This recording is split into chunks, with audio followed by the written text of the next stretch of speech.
This is Amy Poehler. My new movie, Disney and Pixar's Inside Out 2, is coming to theaters June 14th, and it's making me feel joy and sadness and anger, definitely some disgust, and I think a little fear. But I'm also feeling these new emotions like anxiety, embarrassment, envy, and ennui. It's what you call the boredom. Okay, that one was weird. It's gonna be the feel everything movie of the summer. Disney and Pixar's Inside Out 2, rated PG, parental guidance suggested. Only in theaters June 14th. Get tickets now.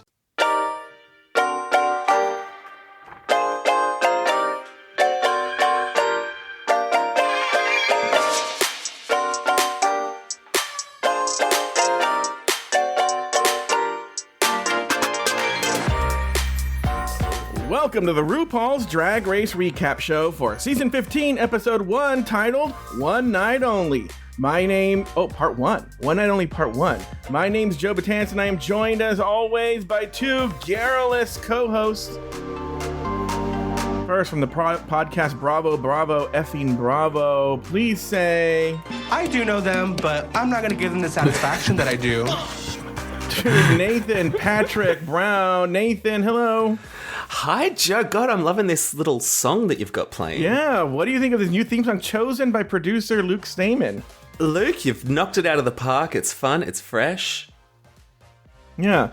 Well, I will say it's inspired by Christian Ochoa, Sugar and Spice of the show. And he's the one who's like, girl, this theme song for season 15, it's not going to be the T for me, girl. Okay, we're going to have to pick something. And so I had Luke pick a new theme song. And he gave me several options, and a lot of them were very good, but this was the one that was my favorite. All right, moving on. And from the podcast, Bring It to the Runway, please say... Say hello to world-renowned photographer Albert Sanchez. To Roberto Mata. Hey, Joe. Good morning. Good morning, good evening, good afternoon, whatever the time. Nathan's really loving that clip 0 there.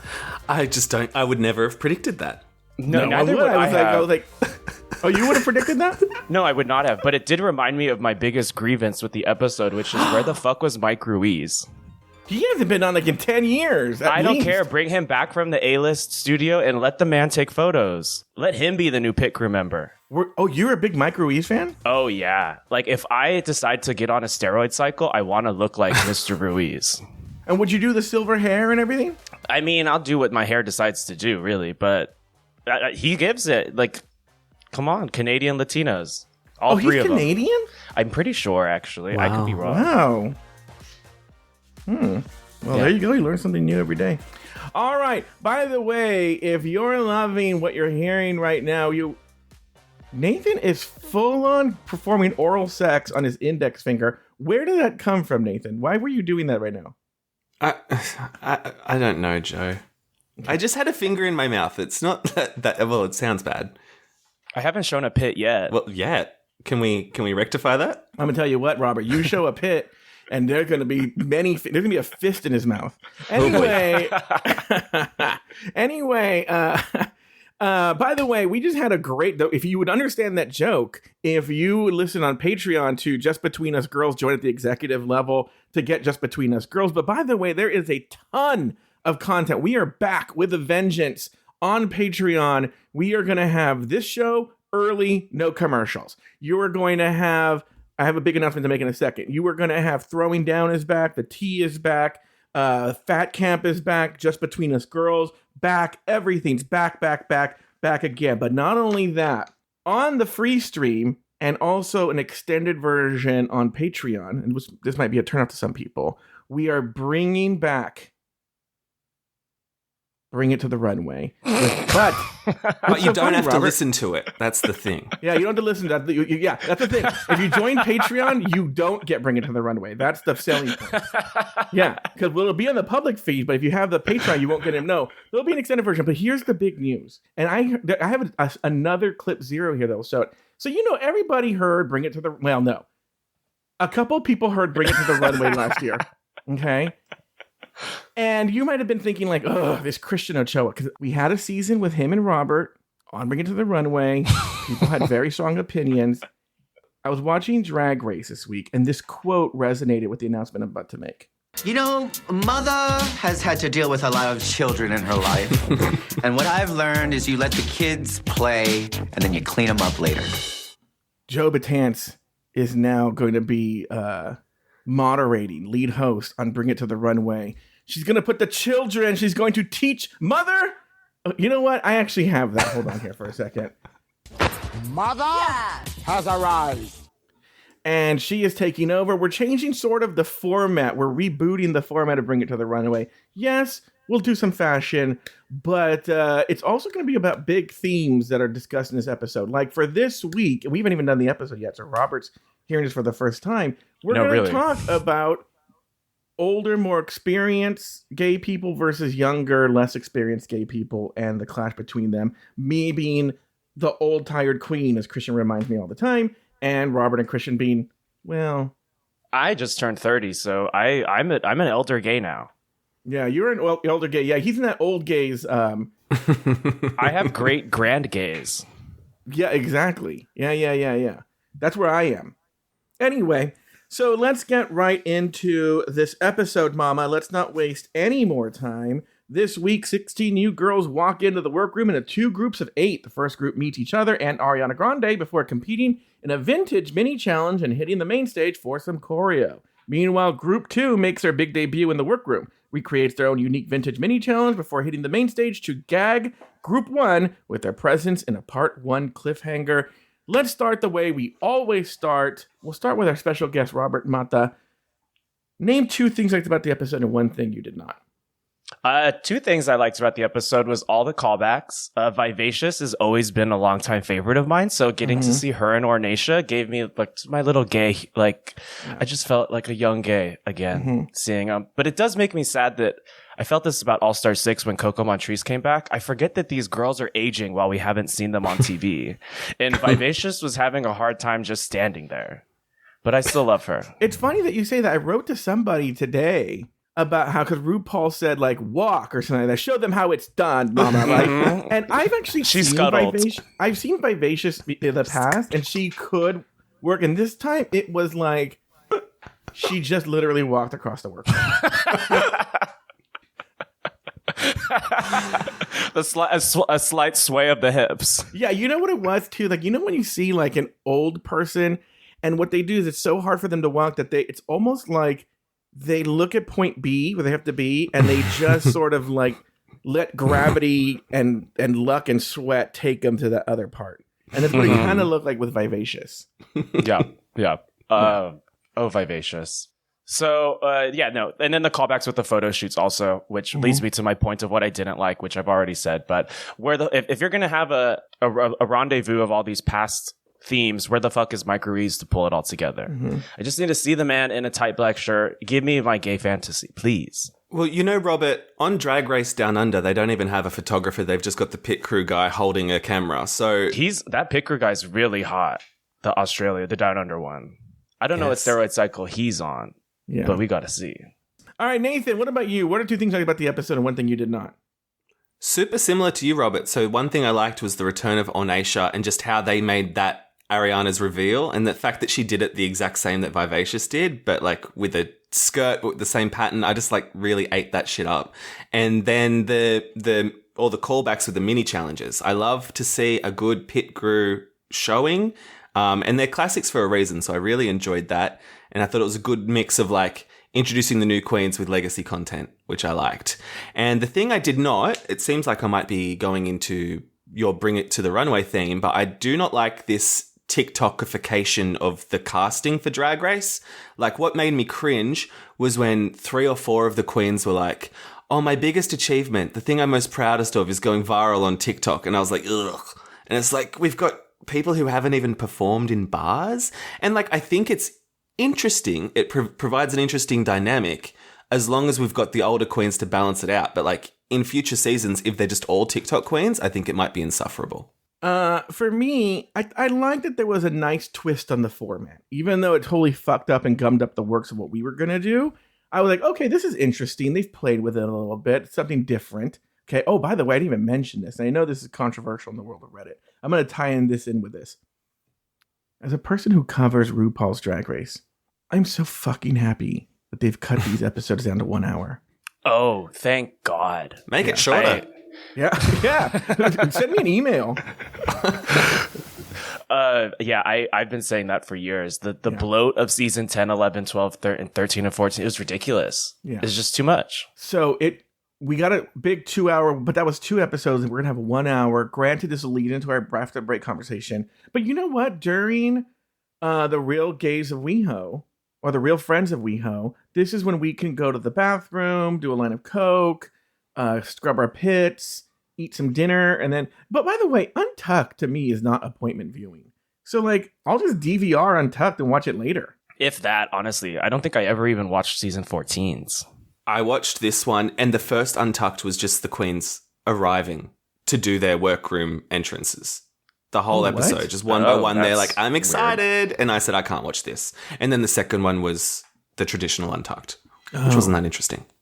That makes sense because on the TV guide or whatever you call it, it said right after the show was like Untucked Part 2, and then that was followed by Untucked Part 1, which made no sense. All right. Yeah.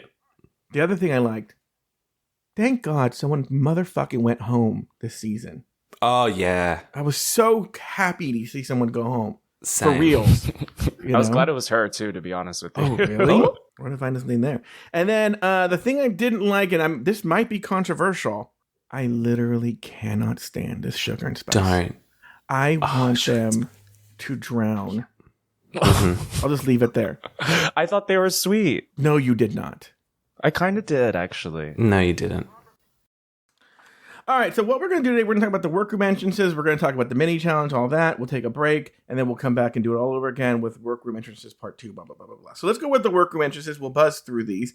First up, Irene Dubois. We are actually going to start with Robert because he seemed to have very strong opinions about Irene Dubois. Irene Dubois, she's from Seattle. She's the one that's sisters with Bosco. What were your thoughts here? Do you remember in season 9 when Eureka came into the workroom and seemed to have prepared reads for the girls and just sort of commandeered screen time in that way, and everyone was sort of bothered by it? Irene was playing the same game. And I guess I understand that, but if you're the first person into the workroom, you're getting screen time. You don't have to angle for the camera every single minute and every single conversation time. Yeah, what do you feel about that, Nathan? Yeah, I agree. But I did enjoy half of what she was saying. Like, I like her being shady, but then, like with the 40 inches or whatever, like that was funny. But then when she's like, "Oh, girl, you're doing the most," I'm like, well, that's kind of a canned line. So I see where you're coming from. But I did find it funny, but I hate that look and the different sized eye contacts. I couldn't with that. That really made my skin crawl for some reason. But she's an alien. She's so weird and quirky and unique and one of a kind. She looks like everyone in Seattle. But that's the thing with Seattle, is that like we're all so different, but we look exactly the same. Well, that's the thing with gays. It didn't bother me. This moment didn't bother me so much, and I understand the logic, but it seemed too soon. You know, you don't know these fucking... They're like, we're drag queens. We read each other. I'm like, yeah, but you don't know them. Like, imagine, Robert, if you invited me to your house, and I just walk in. Right now, I just walk into your house and I see your ex there because he's there, right? Yeah, he's sitting on the bed. Yeah. And what if I just walked in and I was like, "Hey, Ethan, how's Robert's ass taste? You gonna fuck him?" Wouldn't he be like... That would not go down very well. Yeah, well, he would. But let me tell you this. He would be like, "Who the fuck is this guy?" Right? You have to warm up to some people. Like, the bitch walks in and she's reading about how long her hair is. Like...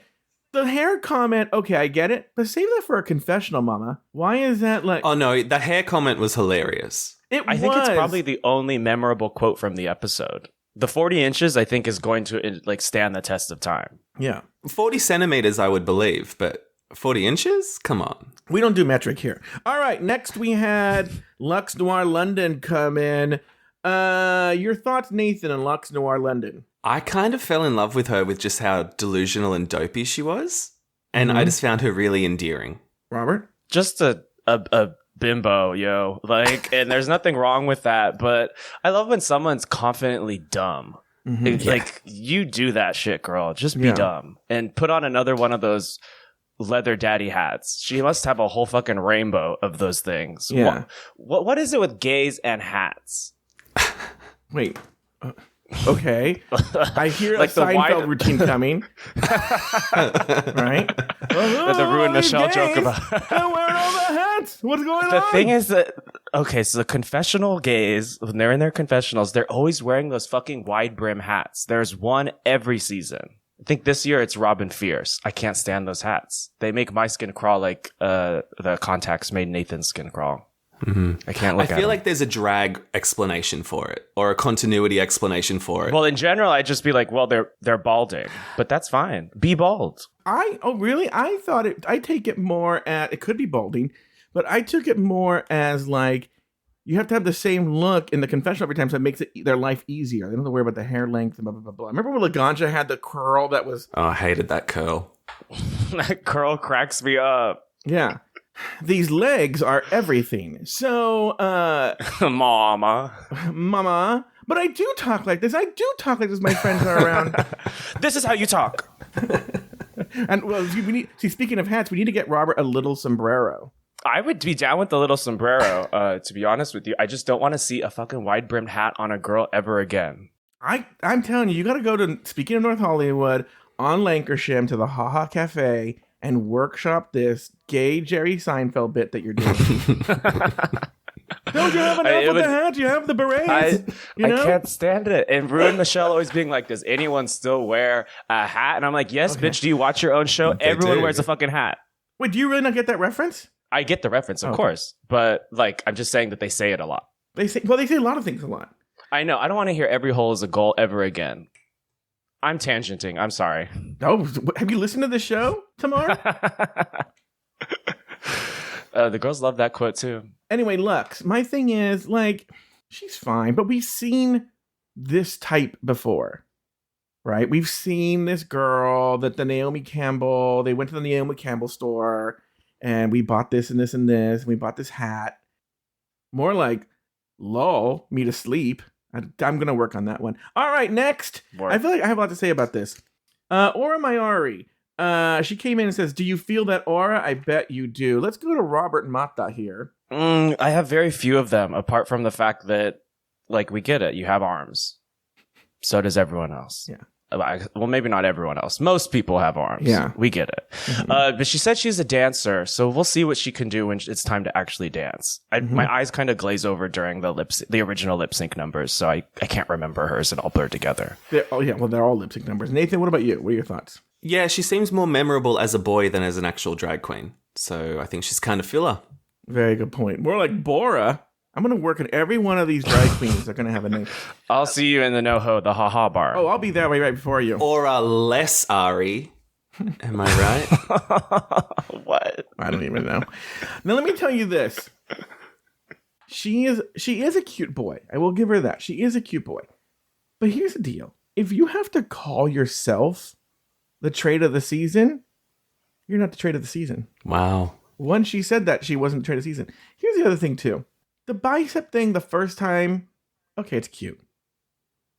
But she did it like 2 or 3 more times talking about her arms. I'm like, okay, now, again, same thing with, stop it. We get it. We know. We're fucking faggots. We have eyes, right? Yeah, I'm not mad at it. I could see her just flexing in Look, confessional. you're fucking masturbating to anyone's armpit, so we don't care, right? Fair enough. My favorite quote from Aura is when she walks in. And I don't know if it didn't seem like a cut. It seemed like it was a one shot. But she goes, I'm a performer. What are you guys excited about? It was like really it really was. And they didn't cut away. It went, I'm a performer. What are you guys excited about? I'm like, that was a hard left. I love gays and their nonsense. It's what did Alyssa Hunter say last season? Someone was like, hi, I'm whatever. And she was like, hi, I'm from Puerto Rico. And I was like, what? What? What? All right. Next we have in Marsha. She came in and said, ow, my nose. Your thoughts, Nathan, on Marsha? This one was a bit sad and it just was a bit drab. And when she's like, oh, I'm a Broadway performer, I was wondering, like, what show do you reckon she was in? Do you reckon she was like swing ensemble for Mrs. Doubtfire or something shit? Like, what do you think? There is a Broadway IMDb type list. I don't know what it's called. And we'd have to go to Wikipedia, get her real boy name. right? Okay. And then look that up. But I bet you, yeah, she went to a performance of Hamilton, and now she's a Broadway performer. Went to one, yeah. Yeah, she went to one. And by the way, she did the lottery ticket one, the way you got the lottery. She didn't even buy. She paid $20 and she sat next to an old couple from Hoboken. Anyway, your thoughts, Robert, on Marsha. I feel like I'm one of the few gays who grew up, like, maybe not grew up, but I watched Glee and I actually enjoyed Rachel Berry. Mm-hmm. So therefore, I actually kind of enjoy the Marsha isms so far. It can definitely be grating because I was not a Rosé fan. I was not a Blair St. Clair fan. I was definitely not an Ella Day fan. Mm-hmm. But Marsha doesn't seem as canned as those ones did. Okay. And I appreciated the little clueless. I mean, granted, we've seen that plaid skirt 30 billion times. It was cute. I didn't feel sad. I'm sad that Nathan thought it was sad. It was sad. That tiny little bandage on her nose, like do a prosthetic broken nose or something. That'd be good. Here's the deal. She lost me the second she said she had a BFA in musical theater. And But you get the reference. No, I think she really does. No, for sure. But I think you get what she was referencing. No, I don't. What was she referencing? There was a viral tweet last year about the archetype of failed actors turning into drag queens and effectively making fun of the fact that they weaponized their BFA. And it caused this whole discourse. Oh, okay, yeah. Oh, she did reference that, yes. Yeah. She did reference that later. But she does mention in her confessional she has a BFA in musical theater. And I was like, yeah, they explained that she's such a musical theater kid. You know what she reminds me of? Actually, I can't remember his name. I follow him on Instagram, some sort of like Instagram gay, and all he does is Instagram videos making fun of musical theater gays. But even though he admittedly is one of them, I think it's like Joseph Tyler Ellis or something like that, or something along those lines. All right. Next we have Anitra. Give me your thoughts here, Robert, on Anitra. Anitra looks sick. I thought maybe this is kind of rude, but I felt like her nose wasn't as pronounced as a boy, but she's doing something with her makeup that makes her nose the main feature of her face, which doesn't seem correct. But I think she's a sick performer, and I thought she looked pretty good. Apart from the headpiece, looked a little bit janky, actually, now that I look back on it in my mind's eye. All right, Nathan? I hated this look, and she was one of the ones from the Meet the Queens that I thought would go out like first or second, and she's proved me wrong since with the talent show. Like now I love her, but when she walked into the workroom, I was like, next. Yeah. I mean, I don't know how much. Yes, we're not at the talent show. We'll talk about it tomorrow, but I will say that the workroom look, I wasn't a big fan of, but it's funny and it's continued on to the next episode, but she gives very strong. In her mug is a very strong detox vibe. Like there's a lot of detox in her mug. I don't know if it's the makeup. I don't know what it is, but there's a lot of detox there. It's the nose. All right. Next we have Malaysia Baby Doll Fox. Your thoughts here, Nathan Brown. I appreciated this look. I loved the wig being styled as like fox ears. It's just a type of drag that I can get on board with. Yeah. Robert? I can't believe it took them 15 seasons to get a Miami girl on, actually. I feel like there's just way too many freaking Instagram videos of all those Miami girls at the boozy brunches throwing down, and Malaysia's a good one to have. I liked her. Well, when I think of drag cities, I think of like Connecticut or somewhere like that, not Miami. So do the casting producers, clearly. But you know, you asshole for not knowing everything about America. The more you know. Yeah, but you know what though? There are a lot of cities, many cities that are bigger than Connecticut. Malaysia Baby Doll Fox. I like her. No, but I don't have a lot of thoughts on her because, you know, honestly, for this season, and we'll see it in the next cast, there are a lot of big girls on this season with big personalities, and she has a big personality, but she kind of got lost this episode among the Selena Estidis and the Mistress Isabel Brooks. She sort of fell by the wayside, which might be a good thing strategy-wise at this stage in the game. Next, we have Princess Poppy. Your thoughts here, Roberto. Wait, did you go first last time, Robert? Yeah, Nathan, I did, but I can go again. No, it's okay. We'll start with you, Nathan. Okay, I think Princess Poppy's look was lame. I thought, are we really dressing up as like Twister Mats in the year of our Lord 2023? Like, I just don't know why we're doing that. And she says her big joke is that she's homophobic. And I'm like, okay, well, same. So that I liked. Yeah. Well, look, here's the deal. Oh, I'm sorry, Robert. Go ahead. I just thought she was a bit of a void of charisma. Yeah. Like, I'm not even saying that she's just unt. I just didn't see any charisma, period. Mhm. Like, in drag, out of drag, princess, what? Poppy, who? No. Yeah. And I hate to hate on a San Francisco girl because Why? they deserve better on the show. Oh, here's the deal. One, again, she's another one that gets lost. No charisma. The other thing, too, is she's the first one we've seen so far who's like, I was viral on TikTok. And we're like, girl. What do you think Plastique is doing when she hears that? Yeah, good point. But you know what they might say is like, she's an Instagram queen. I'm a TikTok queen. I think there's a subtle like youth thing there. And Chad Michaels is a MySpace queen. Yeah. Yeah. And Mimi on First is the Facebook queen. I was She came number 3rd in the Vivacious voting. is like a cave queen. Yeah. That's I a was- cave painting. I was a town square queen. I sat in the corner, rang a bell. Ring a bell saying, Ring a Soju bell. sucks. Yeah. Oh, just Fuck that Candy Muse. the real Candy Fuck Muse. Lion King. Just wait till we talk about this Todrick Hall on this Real Friends. Sasha, he's a YouTube queen though, isn't he? Sasha Colby. Yeah, he did. Yeah. Your thoughts here, Robert Mata. I'm just full of controversial opinions today, but I have this thesis that comedians are rarely funny. They just sort of have this reputation for being funny. And so anything that comes out of their mouth tends to make people laugh due to expectation. And I think Sasha Colby is absolutely a legend. Like, I was watching her when I was in college. Like, then that was, 20 years. No, that wasn't 20 years ago. It was a while ago. And she is a legend, but I don't think she did anything explicitly mother this episode. Yeah. Other than just be herself, which is awesome. But was it that awesome? Or was it just reputation? Yeah. What do you think here, Nathan? Yeah, I can see what you're saying, Robert. Like, she kind of gagged me because everyone else was gagged. And yeah, I sort of got swept into the Sasha Colby of all when she walked out, and I loved it. I thought it was a good first impression, but I can see how that's sort of like the drag that's been at the back of the closet for 10 years. I'm going to tell you something. I'm in between the two of you, and I'll tell you why. I just said, and I didn't even know we were talking about this right now. I just said, if you tell me to like something or watch something, I will, just there's something about me, I will automatically not because you told me to. And so everybody was like, oh, it was a Sasha Colby I'm living. So I was in my brain gearing up to hate her. Right? And I wasn't gagged when she first walked out. I was like, yeah, whatever. Okay. Whatever. Okay. Does Brooklyn Heights also won Miss Continental? And so did this So did Naysha Lopez. Right? Wow. And we know I can't stand this Brooklyn Heights. Anyway, I'm going to tell you something. This Sasha Colby won me over with how she wasn't putting on the airs and she wasn't trying to be mother. Her confidence came through and I go, she won me over because she wasn't. Her smile is beautiful. Yeah. She knows these bitches know I'm a legend. I don't have to fucking tell them. And I thought it was great. I was a big Sasha Colby fan.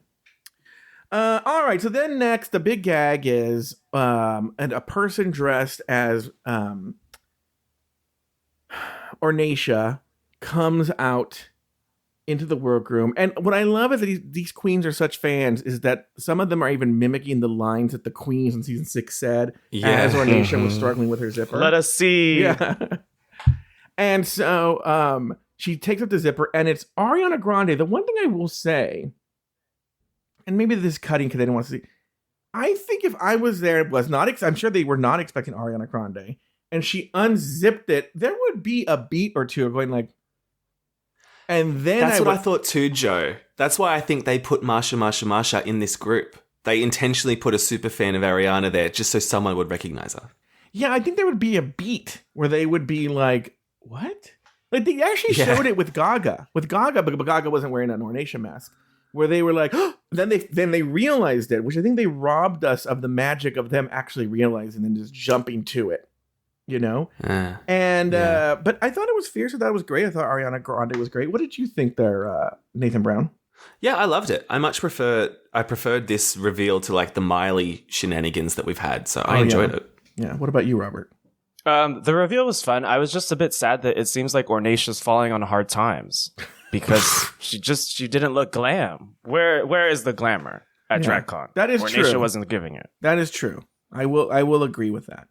All right. RuPaul entered the workroom to reveal the first mini challenge, a tribute to Drag Race's first photo shoot. The girls serve looks at a car wash while getting sprayed down with hoses. Things get wet and wild, but Irene Dubois is named the winner of the mini challenge. Meanwhile, in the workroom, the queens de-drag and get to know each other. Irene questions Lux's wig length, and Lux calls out Irene's catty vibe. Let's start with you, Nathan Patrick Brown. Your thoughts here on the mini challenge, on what happened in the workroom. Give us the tea. Give us the details. Give us your thoughts. Okay.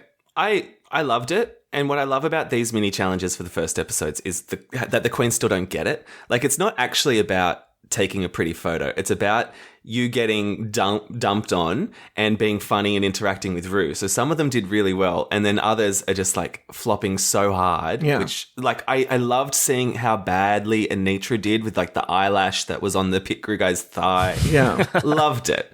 And I thought people like Irene, who were being chatty with Ru, sort of shined more than the others. Mm-hmm. What about you, Robert? Just the photo shoots in general could be more fun even. I felt like everyone was a bit stiff, sort of like Nathan sort of suggested that you're getting sprayed with water. It's a campy ass show. Do something silly. Be fun. Yeah. No one like, yeah, it's hot to be hot, but like you walked in hot. Now be interesting. Well, why wouldn't you wear something where because it's more often than not, there's some sort of photo shoot where they're going to fuck with you. Yeah. It has been a while, but I did really feel for Malaysia when she said, fuck, my ostrich feathers and my perfectly coiffed hair and all of that were just sopping wet, which, I mean, better that than getting paint on it, I guess, but still. Now, back in the workroom, I know we discussed this a little bit, but I want to revisit it. Irene still is coming for Lux and is like, your hair is not 40 inches. You know, and they're kind of going at it. What were your thoughts here on that, Nathan and Robert?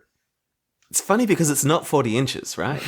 Mm-hmm. Like, what do you how many inches do you think that is? 28 at most. It's hilarious. I think there was this Reddit post that they calculated how tall what's her name, Lux Noah London would have to be to like make that 40 inches, and I think she would have to be like 7'8" or something like that. Yeah. Okay. Like based on the length, and that itty bitty is not 7'8". She looks like she's 4'7". Yeah. All right. Well, also there's a part where somebody talks about they're talking about the girls who are there, and they're saying, you know, it's a great thing that there's no negative energy coming from these girls. And Lux goes, well, there is for Irene. And what did you think of this? Do you think Irene was giving negative energy? She kind of plays as like where I come from, the drag queens sort of play with each other. What do you think there, Nathan? I think you nailed it earlier, Joe, when you said you've got to know the person before you do the shade. So she went a bit too soon. All right. The choreo session. After RuPaul announces the Maxi Challenge, the queens get to work on their choreo. Aura, Sasha, and Marsha volunteer to lead the rehearsal. Sasha backs away pretty early on and lets Marsha and Aura catfight over who will have the final say in the movements. Let's start with you, Robert. Your thoughts on this whole choreo session with Marsha, and Aura going at it. I gotta be real with you, Joe. I went to get a drink and I fast forwarded it. I don't do choreo scenes anymore. Okay, Nathan. I don't do the rehearsals. No. Well, yeah, I agree. I think this is where it could have been cut back a bit, because ultimately we all know they do this group number and it means nothing. It has no bearing on the actual judging. Mm-hmm. So who cares? Yeah. Who choreographs it isn't important unless you're like the team leader on The Apprentice, you know? So just take a step back and relax. Mm-hmm. And because like the girls were pretty, I appreciated how they were like, oh, it's obviously a split premiere. Like they didn't pretend to be gooped by that. Yeah. But then they changed and were like all frantic about the choreography, being like, oh no, we got to do this. And it's like, just chill. Yeah. Just chill. Let me tell you something. Again, a lesson for the children who don't remember. Did you ever watch this Brady Bunch, Robert? I've seen clips. Okay.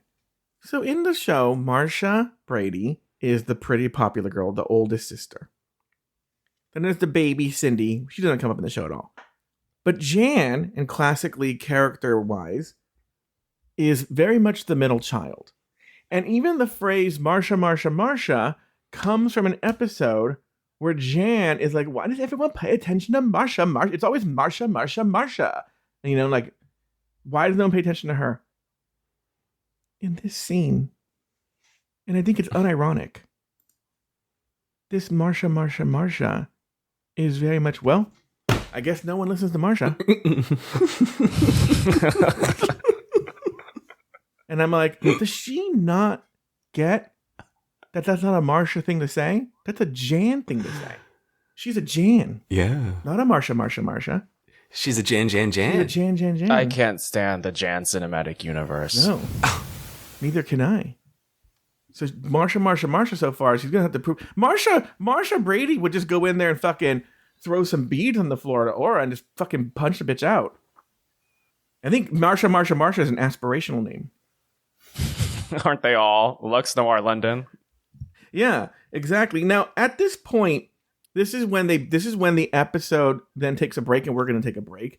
And then they're like, little do they know. And then they've been cleaning the workroom, clearing it out. And then they're bringing in the 8 other girls. But we're going to talk about that. We're going to talk about the Real Friends of WeHo when we're back right after this.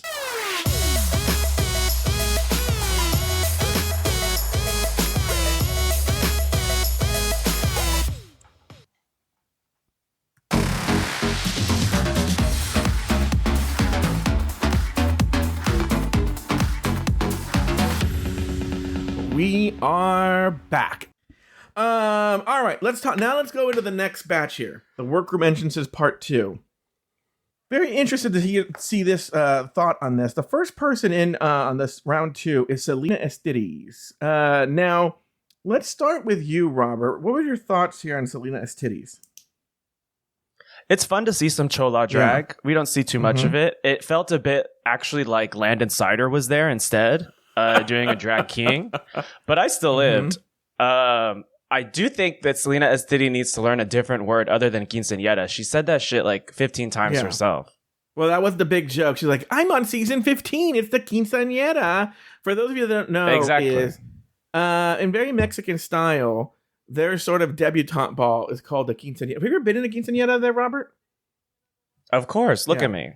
And it's their 15th birthday. They have it's almost, not almost, sometimes it very much is the size of like a wedding. And there's like a whole. Oh, yeah. Tens of thousands of dollars. Wow. Anyway, I still think she's annoying. Why is she always yelling? Meanwhile, you know what it is? We hate in others what we see in ourselves. I'm like, why is she yelling all the time? That Mexican faggot is annoying as shit. Okay, we get it, Mexican faggot. You yell. You say the same joke over and over again. Okay, we get it. By the way, how about her not know? Like she goes, oh, you have chonies on or something? She goes, these aren't chonies, these are boxers. And I'm like, that was weird. She goes, I guess that's what they call it in Connecticut. And I was like, no, they call it underwear everywhere else. Isn't that what you called it, underwear?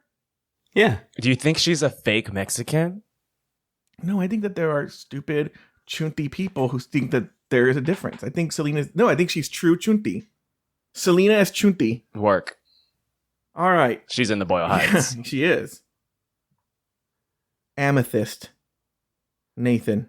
I hate Amethyst so much. This is the one where I was like, the Meet the Queens, I was right all along. She's a drag Andy Samberg. She keeps saying she's a comedian. I say, show me, don't tell me, make me laugh, and then I'll believe that you have comedic timing.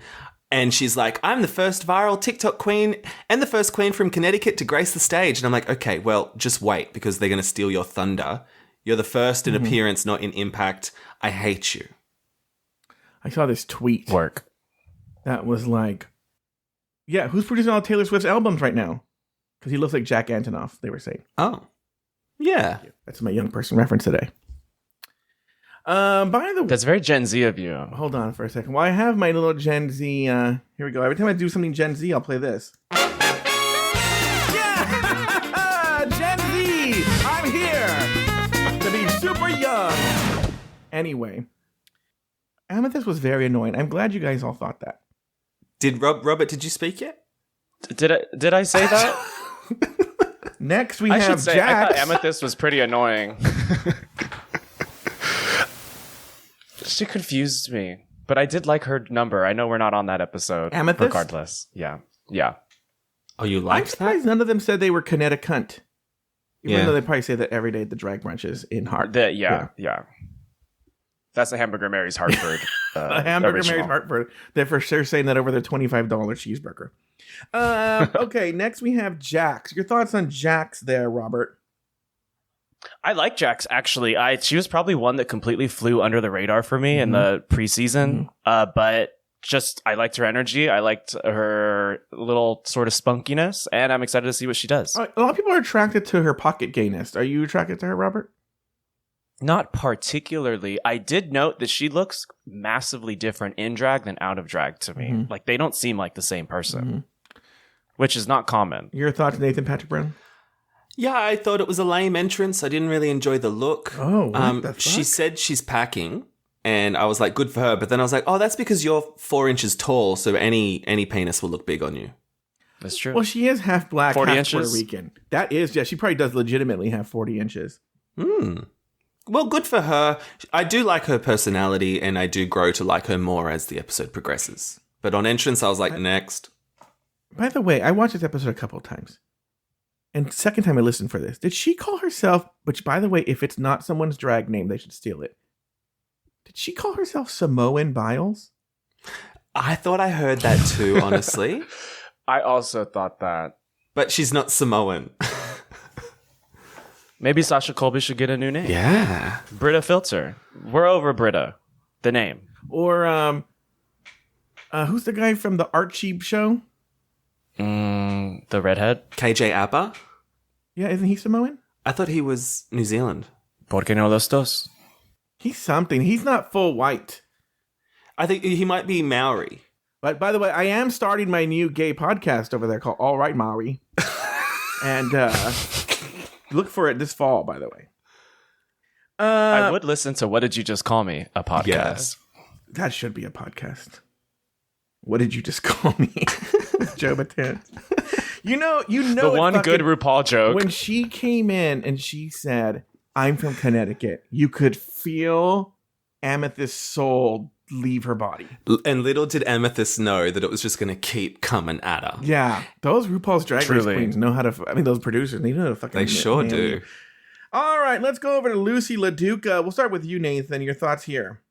I loved it. I thought she had a great look. I liked her line coming in. Lucy, you got some slaying to do. I thought it was a good entrance. Robert? Do you think she's actually a construction worker? No. Construction paper. Is that a bit? I was she feels a bit cookie cutter to me, but not in a bad way, just in an acceptable, this is Drag Race season 15. Like, what can you do? But I will say that out of drag, she has the most unsettling pair of eyes I have ever seen. Like, she's like a fucking basilisk. I'm scared of her. I don't want her to be in the season long because I don't want to see her confessionals. Her eyes are scary. They're like this like molten silver, but too shiny. I don't like it. There's something about her I didn't like either. It's the eyes. That's it. Is it the eye? I couldn't put my finger on it. It's like she has like the same energy as Anita Wiglet, but without the frantic smiling, and it's not right. By the way, like, she showed those hands, and her hands were so creepily huge and weird. That's why I thought she was a construction worker for real. I think she claims to be really a construction worker, but can you imagine her on the construction site? I mean, I don't know anything about construction, but are they like, hey, Lucy, get over there and do that thing with the thing that you do, right? And she's like, hold on, right? Is she whistling? Titters over. Is she whistling at guys when they walk by? Like, she's a cute guy. She like, hey, those some nice balls you got there. I like them feel in my mouth. You know, like, do you think she's that? We have to go to Connecticut to find out. Free mustache rides over here. It reminds me of that scene in Unbreakable Kimmy Schmidt when Titus falls in love with a construction worker. Maybe that's where she got it. That was her all along. What I thought was so funny is how one of them was like, wow, out of drag, you have like tattoos. And she's like, yeah, I know, it's like light and dark. And it's like, people can have tattoos. Yeah, that's crazy shocking. It allows her to pass on the construction site. What about you, Robert? Did you give your thoughts on her? Just her eyes. Oh, that's man. right. Yeah. I can't do it. Mm-hmm. No. Yeah, crazy. It's the Chamber of Secrets. Again, but then she's from Connecticut. You can hear more of Amethyst's soul leave her body. All right. Next, we have Mistress Isabel Brooks. Your thoughts there, Robert?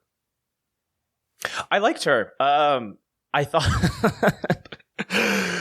I think, you know how we're not supposed to compare queens? I think at a certain point we get to this like status where it's like she does look like Eureka. It's okay to say that she looks similar to her. She's nothing like her, which I mean I grew to love Eureka in time, but I do love the presence of big Southern drag, no doubt. So the archetype being fulfilled, I'm happy that she's there.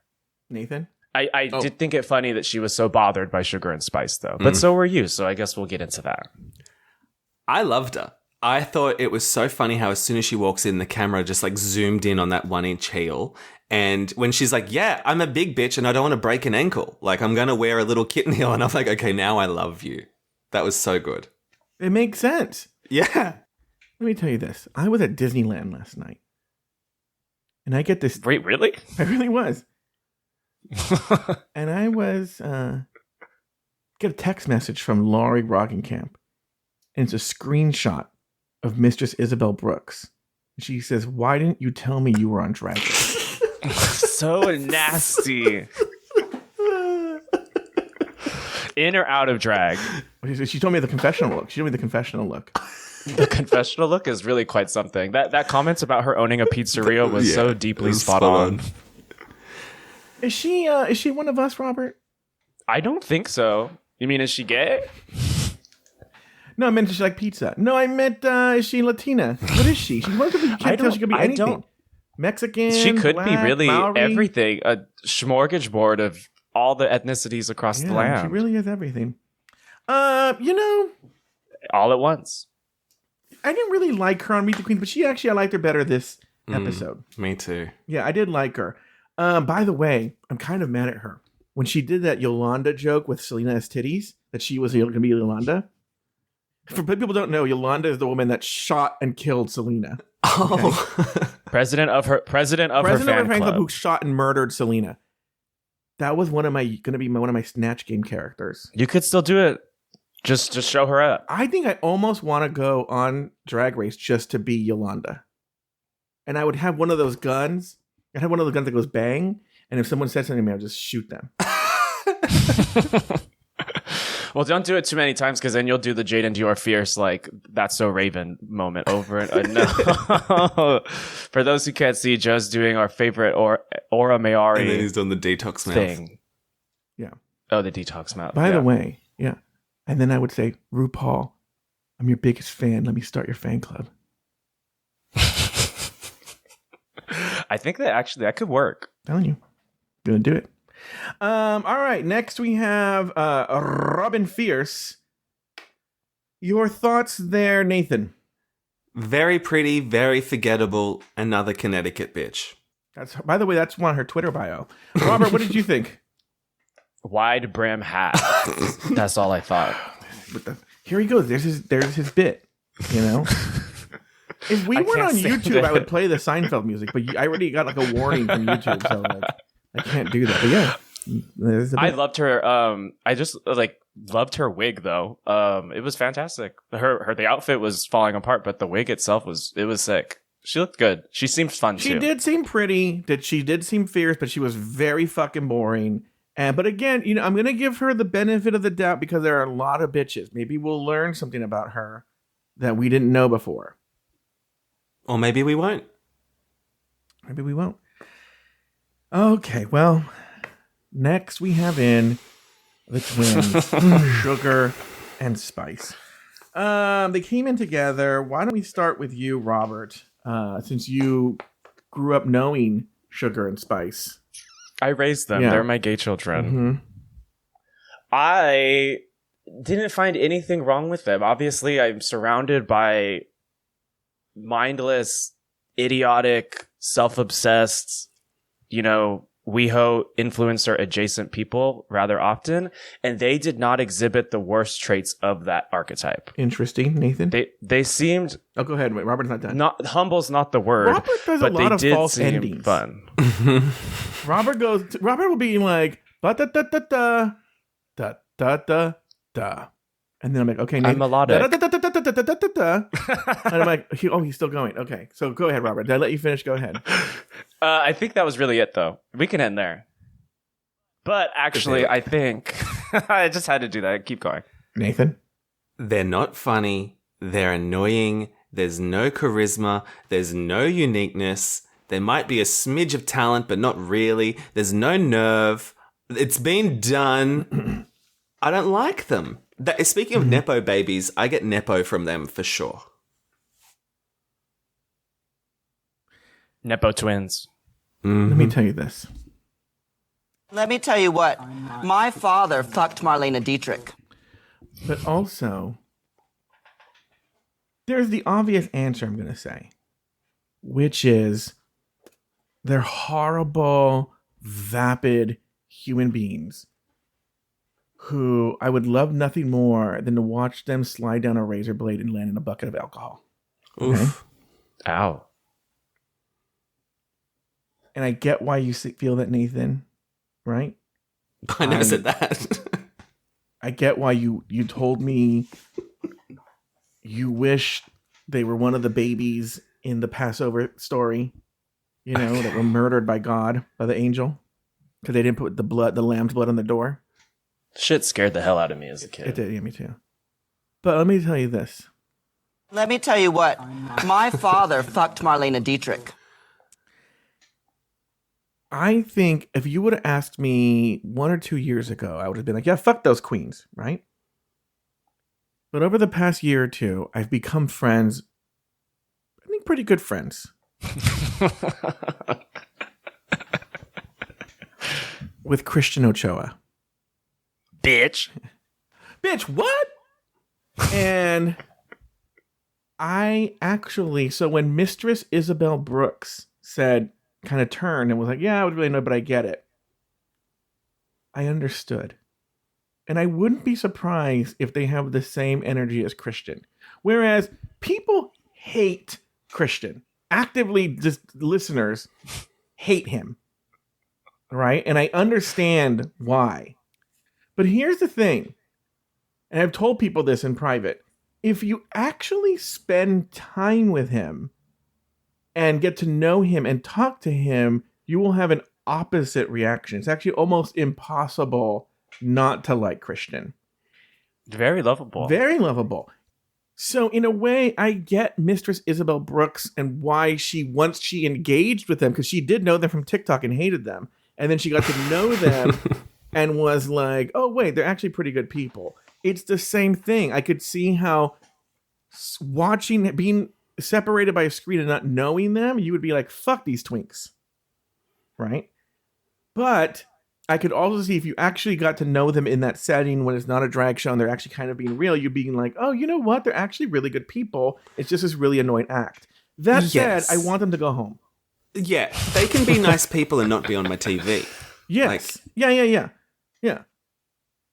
All right. Well, after Sugar and Spice, Ornacia came in. But this time, it really was vivacious. I was like, when she walked in, they're going to do this. They really put some padding on Ariana Grande. I thought the same thing. Yeah. And it was actually the real vivacious. These queens did not get the gag of Ariana Grande. They got actual vivacious, who then, when RuPaul told her to walk out, she literally hobbled out. As if she had fallen down or something, and we didn't see it. Vivacious needs to change her name. Yeah, she really does. To Doling. Okay. Next. RuPaul enters the workroom to reveal Group 2's mini challenge, a tribute to Drag Race's second season premiere photo shoot. The girls will hop on a motorcycle and attempt to be fierce while a fan blows in their faces. All the girls keep it breezy, but Lucy LaDuca wins the mini challenge. The twist. Back in the workroom, RuPaul explains the maxi challenge exactly the way it was explained to the first group. Cut 2. RuPaul crashing Group 1's dance rehearsal to reveal the girls of Group 2. we can't wait to see how this turns out. Ladies, any final thoughts on the episode? Let's start with you, Robert. I just don't think the two groups meeting has paid off ever since Gia Gunn, showed us how it's done in season 6. And I would much rather have seen all 16 girls walk in. Oh, really? At once. My favorite part of the season is entrances. Yeah, it is. So at least I don't know why, but I really love it. I love watching the older seasons, re-entrances. Like if I have to just put something on for 15 minutes, like the All-Star 7 one feels so warm and cuddly. The international seasons all do it. They haven't started to fuck it up like the regular seasons. I just miss it. I miss that. The worst was season 13 when only 2 walked in and then they did their little lip sync and then 2 more walked in. It just really butchered my enjoyment of Drag Race. But this episode did something slightly different with it. They don't have to do something different. Just let it be. All right. Those are all your thoughts because we're not going to see you for a few weeks now. That's my main thought because the whole episode was really just entrances, choreo that I ran away from, and then mini challenges, which were, they were fine. Nathan Patrick Brown. I have a couple of thoughts on that second mini challenge that I just want to touch on. One, I loved when Selena Aristides, when Ruth said straddle that hog, she walked up to the pit crew member. Like, that's what I'm talking about. I hate Amethyst when she said, put on your seatbelt. And I'm like, bitch, motorbikes don't have seatbelts. Like, just be correct when you're trying to be funny. I do not understand why Spice put on the shower cap. I think we need to talk about the shower cap because that's just a huge part of not the shower cap. Yes. Getting it. Because RuPaul was like, are you sure, bitch? This is what you want to do. You don't want to have your hair? And she's like, no, I'm fine. And you're like, oh, this bitch does not get it. And that was when Alaska did boy drag. Yeah, which would be fine now. But yes. The shower cap, shower caps go over hair. So none of it made sense. It looked horrible. She thought she was killing it, and then she ended up doing the exact same face that Sugar did, which just proves my point that we don't need both of them here. I think they're dumb. Their lip sync is probably going to be absolutely atrocious. Mm-hmm. First of all, I love RuPaul. I think that's the only negative thing I'll say about them. I'm done. I love RuPaul not caring that now. She just doesn't care now. She just makes super old-timey references that no one's... She referenced... I'm just going to be... You want to hear some faggotry? You're going to hear some faggotry. She referenced this celebrity named Melba Moore, right? Who was a Broadway actress. She's still around, but a Broadway actress in the 70s. I think she was really big. She made a reference to Tippi Hedren, the woman from The Birds. She just doesn't care. She's making old-timey references now all the time. But I think she's more likable when she's like that. Yes. Well, I don't think she realized. Did you see her? And I know I'm tipping my hand for the next episode. The way she was trying hard to laugh at Sugar and Spice at their... She tried it. Variety act. And I'm like, it wasn't that good. It wasn't... Look, I'm giving a hint. It wasn't horrible. It was for that show. It was very safe what they did. But RuPaul was like, it's really very whatever what they're doing, right? It's very fine. Anyway, how about the first winners of the mini challenge, Lucy and Irene, being in the bottom for the main challenge? It's crazy. Isn't that wild? Robert, you can put that in your comedy. Just the most insane thing I've ever heard. Yeah. Robert's gonna put that in his comedy. I'm aghast. All right. Well, that's everything. So, Robert, you've said everything. Everything's been said. I think for now, I'll have plenty of stray thoughts. We'll see. You'll hear me out in West Hollywood giving plenty of thoughts. All right. Well, that's going to do it for this week's episode of RuPaul's Drag Race Recap. Be sure to join us next week where our next episode, because two-parter here. Next episode where Jay Ellis will be our co-host. And every week, I'll tell him to wear a tank top, Nathan. Speaking of Robert, do you want to just give us a little flash? Just roll up the sleeve. Hey. Or am I just a little here? for the girls? Yeah, not for me. I don't care. And every week, as we continue to discuss, dissect, and deconstruct each and every brand new episode of RuPaul's Drag Race Season 15. So for Nathan Patrick Brown, Roberto Mata, and myself, sashay away until next episode.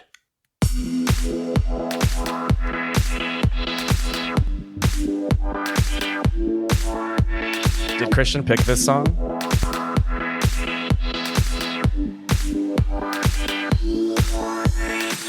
Thank you for listening to RuPaul's Drag. No, he didn't, but I had to re-record the whole outro. Sorry. Yeah, we can hear you. I feel like you usually talk over your outros. Sometimes I do, sometimes I don't.